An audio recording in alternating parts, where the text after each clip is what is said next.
it in totality later on with all the circumstances. Okay. The 911 dispatcher instructed Sam to start CPR, which at first he says, "Do I have to?" which seems strange to some.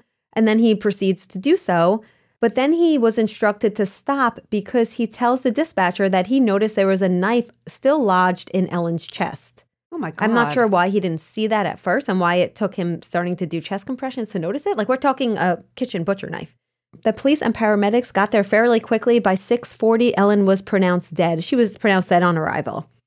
That might be, though, also why he asked, do I have to? Because if she was clearly deceased, that's also a very uncomfortable thing to do. That's true. And I want to point out, it's important to note here that the 911 call is not public. So this is only based on other people saying what the 911, but I've never seen a transcript nor heard it. Okay. When the police got there, immediately they noticed there were no signs of an intruder, which I don't know how they can say that because the door was kicked in, but Sam had told them the story. And taking his word for it, they said, okay, well, the door was locked from the inside and there's no evidence that Ellen tried to flee. They looked on, they had a balcony and, they were on the 6th floor, so they didn't really think anyone broke in that way or fled that way, but they had to look. Did they have fire escape? They did not that I know of, but it was snowing out. Remember, it was a blizzard and there were 0 tracks. So the police were quickly like, okay, no forced entry. There's only blood in this area. They found absolutely no defensive wounds that you would expect if she had tried to fight off an attack by somebody who was yielding a knife at her. So this all led them to very quickly conclude Ellen must have killed herself. She had stab wounds to the back of her neck, though, and you said there's no defensive wounds. I'm thinking the reason there's no defensive wounds is because someone attacked her from behind first. Right? You would think it's a Blitz attack. It does sound like that. I know there's some odd factors here, but that's also if you are inflicting this on yourself, that's an odd angle to try to stab yourself at the back of the neck. Meghan, you have no idea. We're gonna spend most of this episode talking about those specific wounds, and I agree with you. This is really strange. So they're saying, Ellen must have killed herself. Okay, so we're talking just on face value here. Somebody who's going to kill themselves, are they going to make a fresh fruit salad? I was just about to ask you that. So she prepared fresh fruit and then decided she's going to kill herself. She fills up her gas tank. There's no note. It's seeming strange. And obviously the stabbing the self is the biggest point that we're going to talk about.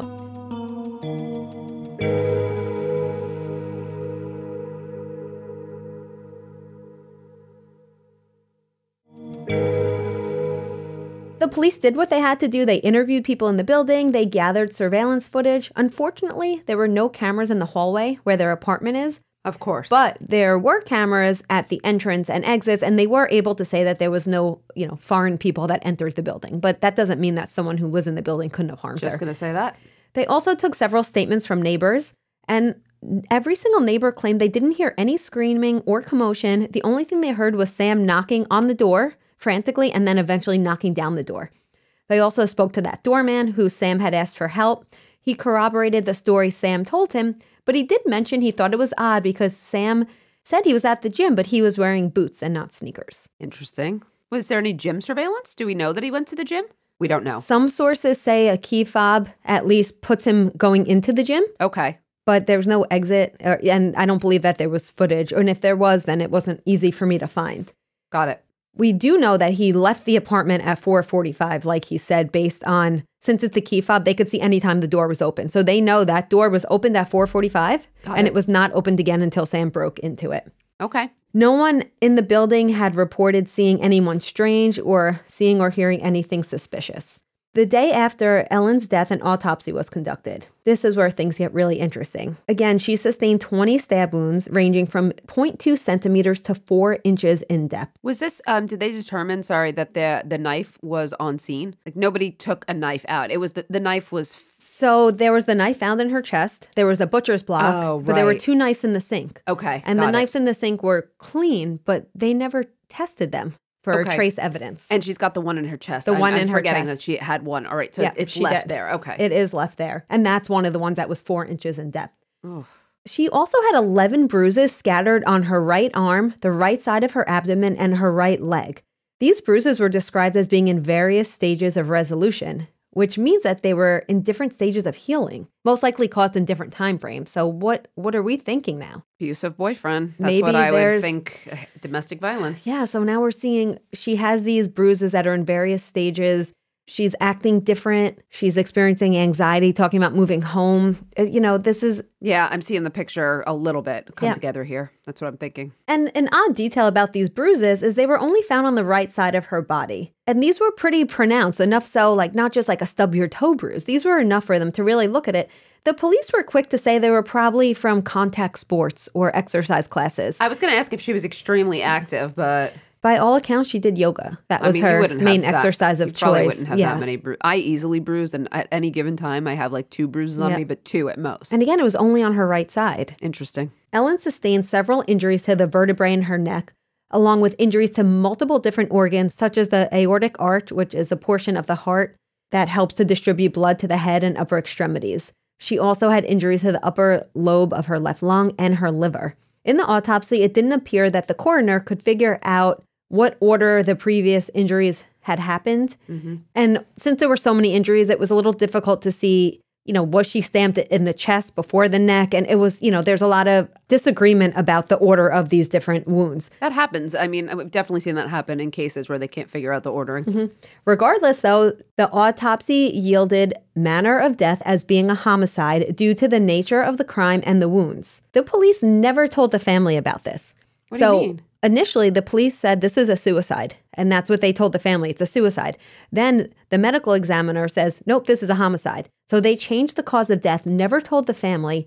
The family found out the day of the funeral from a friend who had heard about it on the news. That is absurd. Isn't that disgusting? Yeah, that's really absurd. How could the family not be the first to know? Can you imagine? The family probably already suspected this. They did. I mean, they should have been notified, but based on the injuries, I wouldn't have believed it was a suicide. Yes, and the family is extremely vocal, and they say they did not believe it was a suicide, but to have that sprung on them and not being told personally, like what evidence led them to change this conclusion. Must have been shocking. Once the medical examiner ruled this as a homicide, now we have the Philadelphia Homicide Unit stepping in to look more into Sam's timeline, look more into videos and history of key fob to see what actually went on. So like a proper investigation. A proper investigation. Sam was interviewed by the police during the days following, but nothing came of these interviews, and Sam was quickly released. They did not, from the beginning, they did not believe that Sam was involved in his fiance's death. However, the content of the interviews were never released, so it's really hard for us to provide any analysis whatsoever. I bet they just saw him as, a decent guy. He probably didn't have a criminal record. There's no history of violence, so they're probably thinking, But Meghan, don't you find this strange? Anytime someone... First of all, any scene of a death should always be first viewed through the lens of a homicide. And then if the evidence says suicide, you don't ever start with a suicide and then go homicide.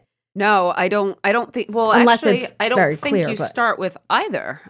Usually you just collect the evidence, like the crime scene, people would collect basically all of the evidence and then come to the conclusions later on. It sounds like they quickly jumped to suicide very quickly before having all the evidence and a proper investigation. So yes, you can conclude suicide first, but it should be after a thorough investigation. Meghan, who do we always look at first if someone is suspected of being murdered? The spouse, the partner, it would be closest. Him immediately. Whoever is closest to the victim. Of course, you don't want to blame anyone, but we know that's the place to start. You usually start there, and it's a process of elimination after that. Yes. But it seemed like the police just took his word as fact regarding the events of the day. Of course, they did have some of the key fob data and some of the security and the witnesses, but none of it eliminates the possibility that Sam wasn't telling the whole truth about this. Does he have any friends or family in the police department? Great question. I couldn't find much. His uncle's a lawyer. Okay. That's all I was able to... I'm right there with you, Meghan. Okay. So just a few days later, the police announced that they were now putting cause of death back at suicide. What? This conclusion, they say, was mostly due to the peculiar circumstances and there not being any obvious evidence of an intruder, no evidence of an attack, and no signs of a struggle based on Ellen not having any defensive wounds. So they really hung their hat on the fact that the apartment was locked from the inside with that latch lock, and that Ellen was home alone during the time that her fiancé was out the gym, and therefore no one else was in the apartment with her. And the latch lock is his story, so we only know that, again, it's only based on his version of events. They really took it as fact. It's very confusing. There was also a lack of any physical evidence on the body that could point to there being another person there. There was no potential assailant's DNA. The only DNA that they found on Ellen and on the blade was her own. But isn't that suspicious? Because shouldn't Sam's DNA be on her? And on if they shared this kitchen, and like the fact that his DNA is not there is almost more telling than if it were there. Probably, unless she had just showered or, I mean, yes, they share. There should probably be some DNA unless something was wiped or cleaned or. Yep. Their short investigation also uncovered another factor that led them to this assumption. Remember, she had told her parents that she wanted to come home and she wanted to leave her job. Remember, Ellen had started seeing a psychiatrist prior to her death, and she had been described by family and friends as being anxious. So the police are like, oh, well, this has to be a suicide. Besides the fact that there's no defensive wounds, the door's locked from the inside, we know that this woman has a history of mental illness. Of course, it's got to be the crazy woman. Did they speak to the psychiatrist? They did. And so they spoke to the psychiatrist. The psychiatrist had prescribed medications for Ellen to treat her anxiety. So at different times, she was prescribed Ambien, Zoloft, Klonopin, Xanax. And most of these were anti-anxiety, and some of them also treated depression. The doctor said, and her notes both say, that she did not have any suicidal ideation, and nor did she have any risk factors for suicide. Did she report any abuse or anything of that nature? She did not. And the psychiatrist said she straight out asked if she was in an abusive relationship. And, there was no. Well, she didn't answer, but why did she ask if she was in an abusive relationship? She made it sound like it was part of like an intake form or something. I don't know for sure. But it sounds like it might just be, when you first start seeing someone, they'll go through like a list of questions. But I'm not sure. I think that's a good point. I want to point out all of these medications have a potential side effect of suicidal ideation and or actions. Okay. And I don't think that it was her medication. Like, first of all, I obviously don't think this is a suicide, but I don't think that we can really say this because the autopsy showed that there were only trace amounts of Klonopin and Ambien present in her blood and no other drugs. So even if some of these drugs cause suicidal ideation, it's usually either during the period of withdrawal or during a period of abuse. Yep. Not these small amounts. So is it possible that these drugs led her to do this? Well, it's possible, but is it probable? Probably not. No, it's not very common. According to the FDA, about 1 in 500 people experience suicidal ideation from these types of drugs. And they can show as early as 1 week, but again, it's usually during a withdrawal period. Mm-hmm. And we also know Ambien can affect moods. Mm-hmm. And something that was brought up is it was strange that she had Ambien in her system because it was based on the levels, they were able to tell that she had taken the Ambien sometime later in the day, but it was still too early to be near bedtime. So they did think it was strange because usually Ambien's a sleep aid. So there were some people that floated the idea that somebody else gave her Ambien to tranquilize her. But it's also possible that she didn't sleep all the night before and wanted to take a nap, and so she took an Ambien. There's no way to know. Yeah. Her computer was also searched, and the search history revealed searches such as painless suicide, suicide methods, and quick suicide. So investigators seem to believe that this was an example of her state of mind around the time of her death. But Meghan, what do we know about this? What, that he could have done the searches? Exactly. You don't know who's sitting at that computer. And not only that, if you're looking up painless suicide and quick suicide, then you end up stabbing yourself 20 times. I was just gonna say, nothing about her death seemed painless at all. And the searches were done at strange times. So initially, this information didn't even emerge. It was like years later. Allegedly, Sam's family had possession of her phone and her computer all this time, and not her family. That's weird. They also looked through her text messages because, of course, they would do that, right? Right. And she had expressed to her mother on several different occasions that she was having difficulties. One text said, "I'm starting the med. I know you don't understand, but I can't keep living this way." So again, they're using all of these things to build this narrative that this woman was suicidal and clearly killed herself. Lastly, the investigators claim to have hired a neuropathologist to determine if Ellen's spinal cord was damaged.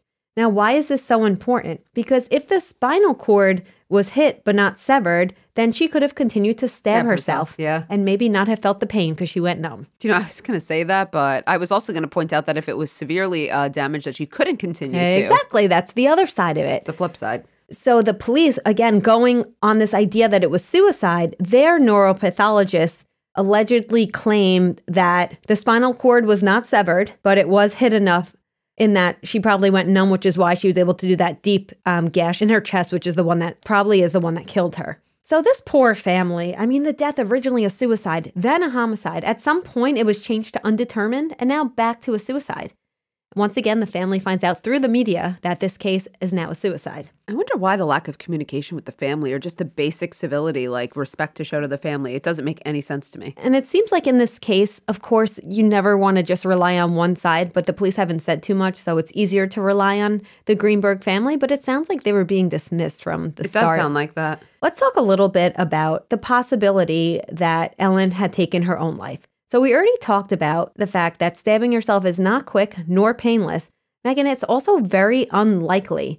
Only 1 to 3% of suicide attempts include using a knife, but that's even lower if you look at just women. And also individuals who do use a knife to kill themselves, it's usually to slit their wrists, not to stab themselves in the neck, in the head, in the chest, etc. This just rarely happens, and that's just the reality of it. Yeah, and she also was stabbed through her clothes.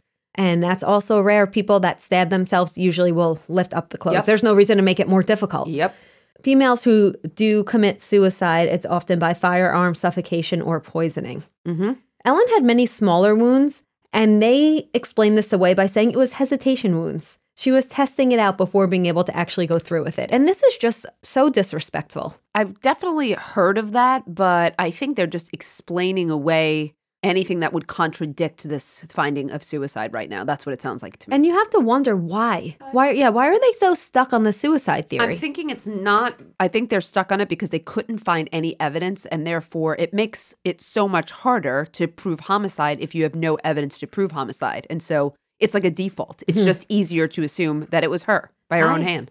I agree. And I also think they didn't process the scene correctly, and they know that they screwed up.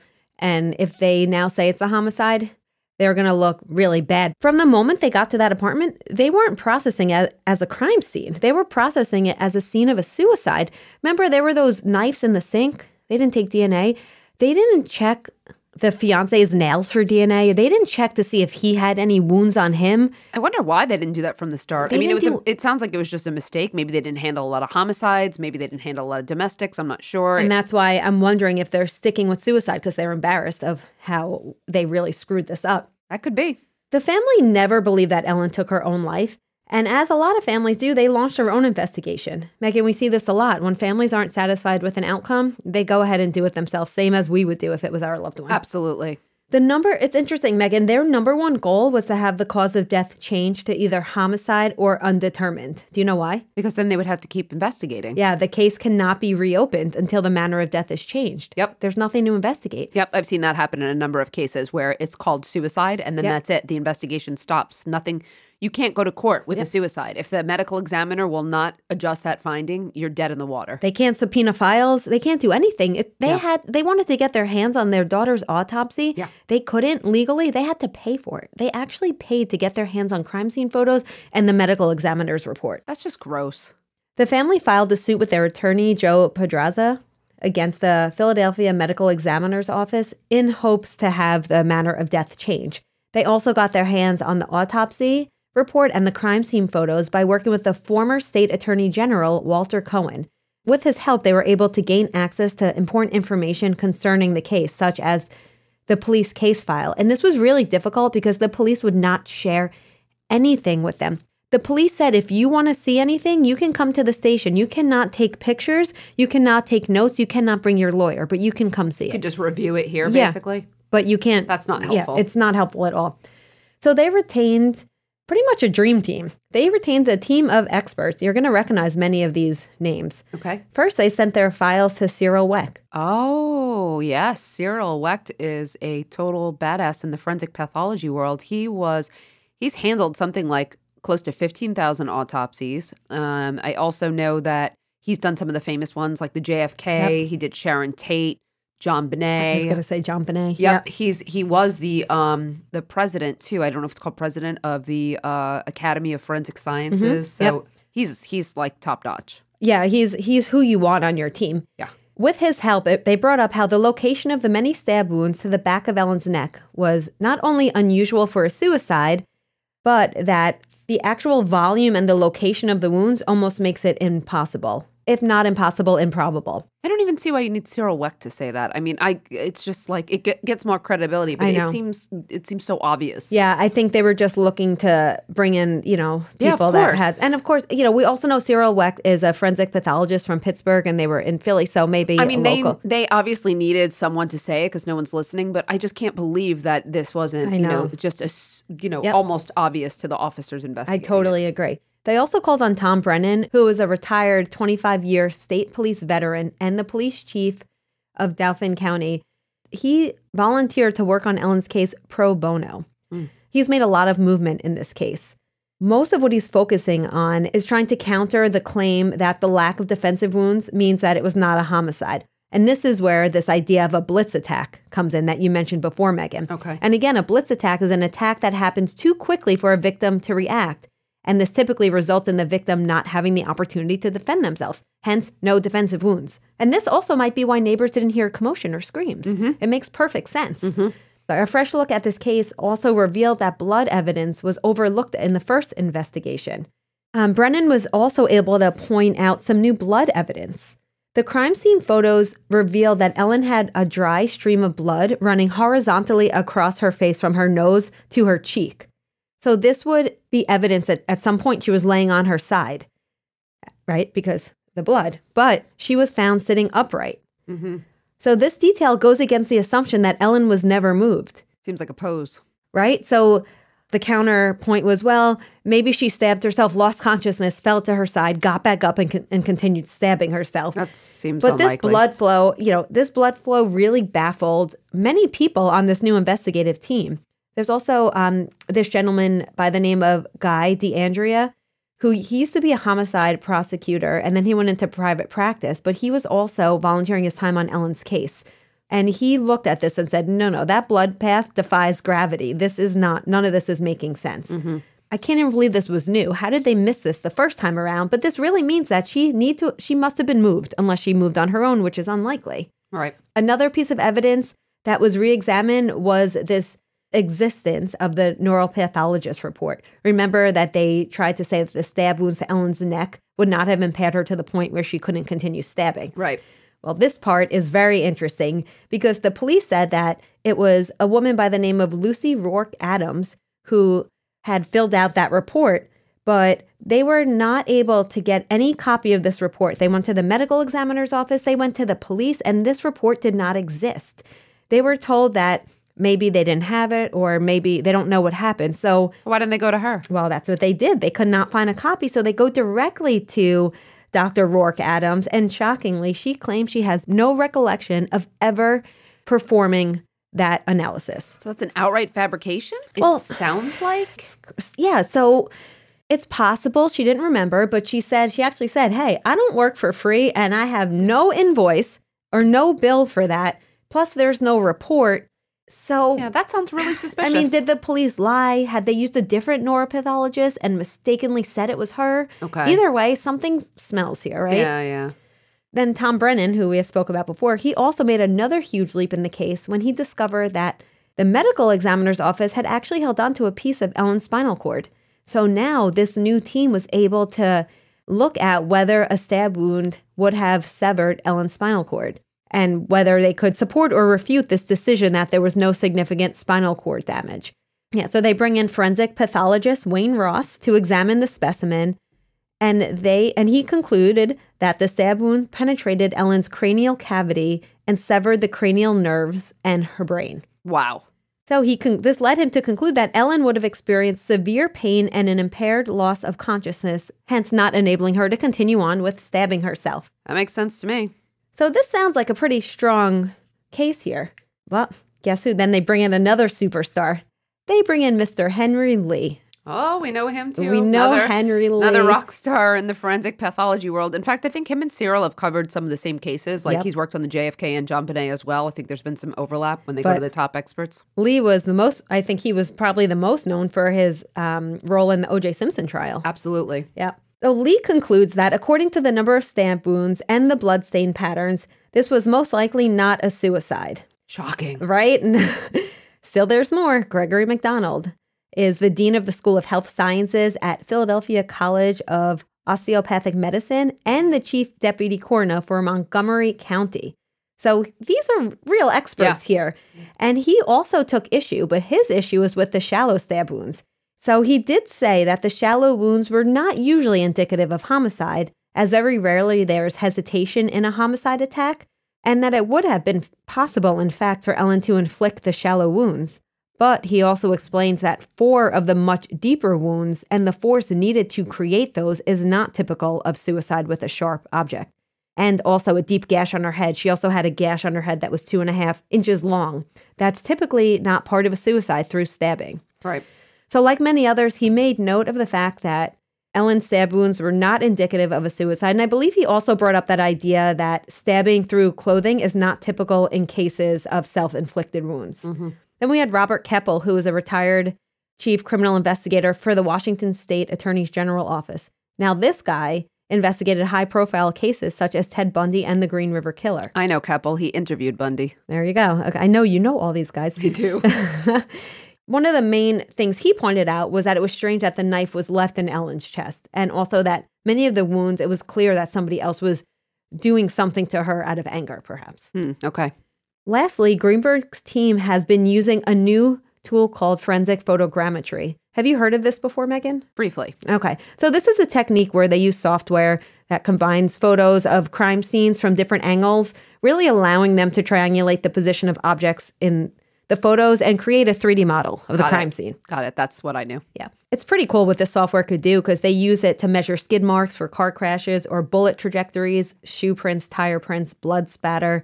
It's really super cool, and I bet we'll be hearing a lot more about this. But in order to utilize this method, there is certain data from a crime scene that's needed. So you need photos that have been taken with the same camera and settings. Mm-hmm. And the photos need to be from different angles and positions so that the software can work out the geometry of the space. Mm-hmm. There also needs to be objects in the photos whose measurements are known so they could be used as a reference. Yep.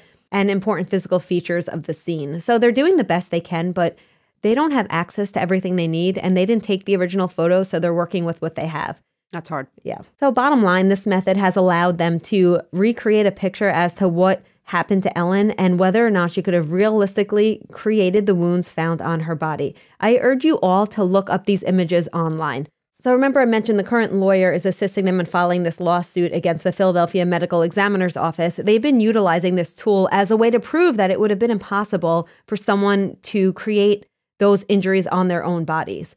And they used Ellen's anatomical and physiological features, such as height, weight, location of her organs, etc., to determine whether she could have inflicted these wounds. And their analysis said, no, there's no way she could have realistically stabbed herself as many times as she was stabbed, especially since 2 of her wounds went so deep that it would have paralyzed her or at the very least caused such severe pain that she would not have been able to continue stabbing herself. Yeah.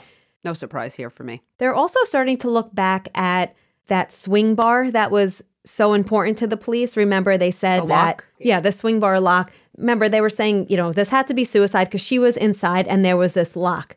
However, this is being called into question now because if you go to YouTube, and I urge you all to do this, you can find videos on how to manipulate a swing bar lock, like the one on the door of Ellen and Sam's apartment. And it is actually easy and it's frightening because that means like when you're staying in a hotel and you think you're safe. Like I know if I was just thinking that. If you're paranoid, don't look it up. But it actually isn't too difficult to manipulate. I've seen it done with rubber bands, with index cards. It's possible. So the Greenberg's team is also, looking into that as well. Okay. Very strangely, recently, they're now saying that there wasn't anything indicative of suicide on the computers.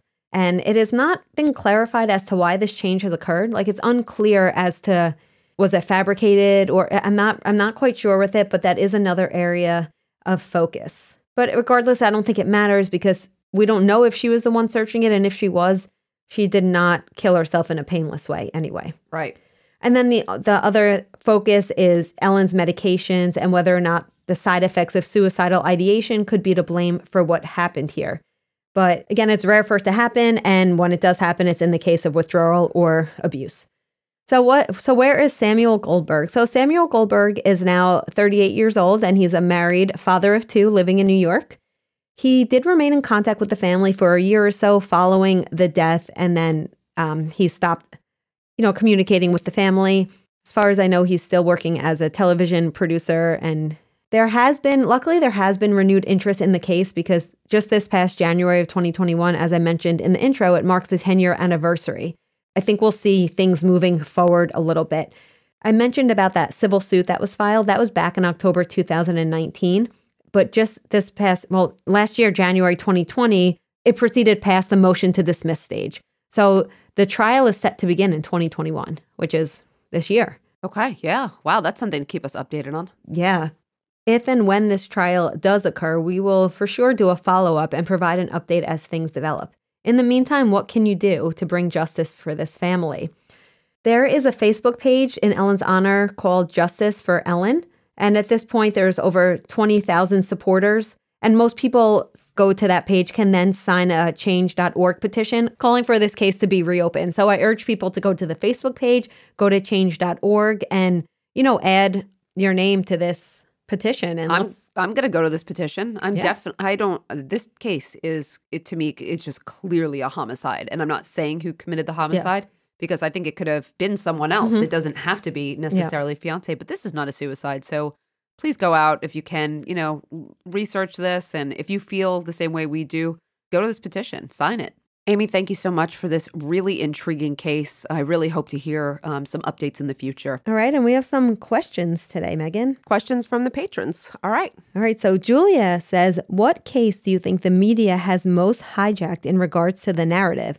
As in, the guilt was 100% established before the defendant ever had a day in court. Wow, good question, Julia. I love this question because I talk about this all the time in my class. You cannot listen to media because they, as she says, they have a narrative and it's not always correct. Meghan, do you remember the Central Park 5 case? Absolutely. Do you remember what the media did to those poor young boys? I do, actually. I thought that was terrible. Front page, every newspaper in New York. Wolfpack preying on this woman. This teen gang rapes a jogger in Central Park. Teens were wilding out. They just want... Do you remember what Trump did, actually? No. He took out a whole page in, I believe it was the New York Times, don't quote me, and he said, bring back the death penalty for the Central Park jogger perpetrator. Actually, now that you said it, I did remember it. Yeah, they definitely did. And it turns out they were innocent. They were innocent. That's a really good example, yes. Amy. What about you? What are you thinking? So I'm going to give you a flip side example here because one that comes to my mind is the opposite. And this was the Jennifer Levin murder in Central Park in 1989 by Robert Chambers. Do you remember this? Is that the Preppy murder case? The Preppy murder case. And this was completely opposite. The media went to great lengths to establish him as like this young, handsome gentleman who would never have done, anything harmful, and to establish her as kind of, I think, like a loose girl who would go into the park. So I think they victimized her. And it wasn't until later on when a video leaked of him making fun of breaking her neck or, killing her that the media turned on him. But in the beginning, they treated him like, he could do no wrong. So that would be my example. That's really interesting to turn that around because usually we see it more when the media is trying to establish the guilt before a defendant has their day in court. But they get victims' characters a lot when you see women who are victimized of sex crimes. Yep, I agree. Excellent. Thank you so much for that question. Then we have a question from Thomas. Thomas wants to know, what are some of your favorite podcasts to listen to, true crime related or not? Oh my gosh, Amy's got it. I mean, I even need to say my favorite podcast? Armchair Expert with Dax. Oh my God. Armchair Expert with Dax Shepard. And when he does experts on experts, he brings in experts, obviously. And it's so funny, but it's also such intelligent conversation. He's so vulnerable. I love that podcast. I hope you are listening, Dax. I love you. I also love Work Life with Adam Grant. I don't know that one. So he's an organizational psychologist and he is brilliant. To tell you the truth, I used to listen to only true crime, but since I do my own true crime podcast, I don't listen to true crime anymore. Oh, I wish I could say the same. I'm the complete opposite. What about you? What are you listening to these days? I'm so obsessed with true crime podcasts. I would say one of my favorite ones is Shattered Souls by Karen Smith. She is a former forensic investigator, and she talks about her cases that she handled and how she processed the crime scene and how going to court was. And, she has a really great delivery and she gives her victims real dignity. I think she's incredible. So I love that one. I think I'm like, I'll listen to tons of like Datelines and whatnot just because I always like that format. I like Smartless. Oh, yes, with that's a good Jason one. Bateman. But do you know that really because that started with Armchair Expert because Jason Bateman was one of his first guests and it was one of the best interviews I've ever heard. I actually do know that and I appreciate it. And I do like Dax also. Okay. And I also like, James got me into, for news, No Agenda. Oh, yeah, No Agenda's I good. absolutely love No Agenda. I feel like I really am going to like be informed about the news and not be like persuaded or sold, you know. I do listen to The Daily also, which I know some people think has an agenda, which it might, but that's one of my go-to news ones. I understand. All right. Thanks for the great question. Thank you. And then lastly, we have Latasha's question. So she had a couple of questions and they're all so interesting. So her first question is talking about how a child's brain develops differently when they witness violence or go through traumatic events. So this could be hours of conversation, right? This is a huge topic. Could be a whole course. A whole course. What we can say, well, what I'll try to say in a nutshell is that trauma in early childhood can disrupt an individual's attachment. We talk about attachment disorders all the time. There could be cognitive delays. There can be impaired emotional regulation. It could also lead to social and general anxiety, social withdrawal, depression. And we know all of these are also related to crime. So this goes back to the victimization, the link between victimization and criminal offending. Yeah, I'm thinking also when we talk about theories, we talk about learning theory, unfortunately. And this is not true of all, certainly not, you know, people who witness violence. But there is something where violence is reinforced because you've watched it at a young age and it makes it more likely that the cycle of violence will continue. Yes, definitely. She would like to know what made us want to focus on crime. It was always crime for me. It was always inequality for me, but inequality, I think, is most evident when we look at our criminal justice system. So I think for me, it's kind of what got me there. For me, it was criminal law that I found fascinating. It was probably popularized by early media exposure. We'll just blame my mom. I always do. But I was fascinated always with crime and criminal law and just being involved in the system. And I still am. I find that there's nothing bores me about it. So I just think there's endless areas that we keep delving into. Mm-hmm. And we talked about that before. It's like every single point in the system is something fascinating. Yes, something that I would reform at every single point. And every single point, yep. I hope that, you know, I think like some of our research, like I know I wrote a lot about bail reform and there's been bail reform movement. So I feel like a part of the process is, you know, just contributing that. And you write so much about wrongful convictions and also about education in prison. I feel like your writing is part of that. Like when we get together as academics and start, you know. I'd like to think so. I mean, I'd like to think that we're part of some of the change. Yes. All right. Thanks, everyone, for listening, and we'll see you next time on Women in Crime. Women in Crime is written and hosted by Meghan Sachs and Amy Shlosberg. Our producer and editor is James Varga. Music composition is by Desert Media. If you enjoy the show, please remember to subscribe and leave a review. You can also support the show while gaining access to ad-free episodes, exclusive AMAs, and other bonus content for a small monthly contribution through Patreon. For more information, visit patreon.com/womenincrime.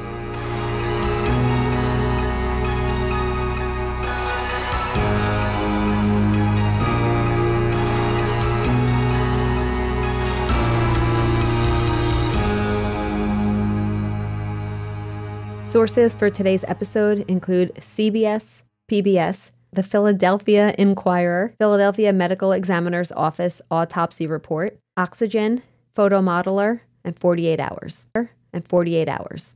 And 48 Hours. And 48